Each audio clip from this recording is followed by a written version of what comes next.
이번 친절한 뉴스는 얼마 전 발표된 주택 공시가격 관련 소식입니다. 주택 공시가격, 국토부가 대표적으로 주택 몇 곳을 정해서 조사를 하는데 이걸 표준주택 공시가격이라고 하고요. 그다음 지자체가 개별주택 공시가격을 공표하는데요. 이걸 기준으로 해서 부동산세 같은 세금들이 부과되는 만큼 반드시 정확해야 합니다. 그런데 이게 엉터리였다, 이런 의혹들이 제기가 됐고 이게 일부 사실로 드러났습니다. 지난 1월 말 국토부와 한국감정원이 새 표준주택 공시가격을 발표했고요.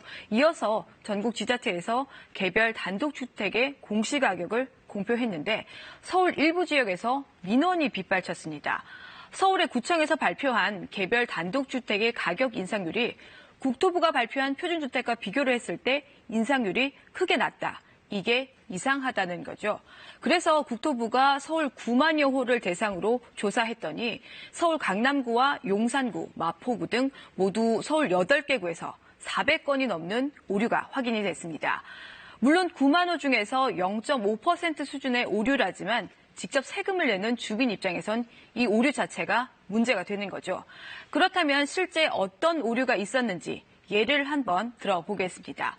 서울의 한 구에서 국토부가 표준주택으로 정한 어느 집의 공시가격은 10억 8천만 원으로 지난해보다 40% 이상 급등을 했습니다. 그런데 바로 옆에 있는 개별 단독주택의 공시가격은 17% 오르는데 그쳤습니다. 이웃 간에도 상승률이 2배 넘게 차이가 나는 겁니다. 당연히 납득하기가 어렵겠죠. 이런 오류가 난 이유, 토지와 주택의 용도를 실제와 다르게 입력했기 때문이라는데요. 입장 들어보겠습니다.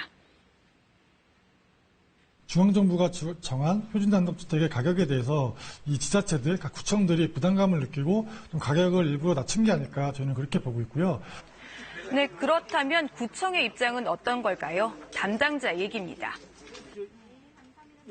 상주하는 감정평가원 직원들이 그걸 검증 작업을 한 거고 저희 재산권이 전혀 없거든요. 그러면 평가하는 직원들이 우리 구청에 나와서 하는 일이 뭐가 있어요? 네, 일단 국토부는 오류가 발견된 공시가격을 다시 산정할 것을 해당 지자체에 요청을 했습니다. 그러면서 국토부는 구청이 제시한 공시가격을 검증하는 역할을 하는 한국감정원이 제대로 검증했는지 철저히 감사하겠다고 밝혔습니다. 또 잘못 산정한 곳 대부분이 고가의 주택이라고 했습니다.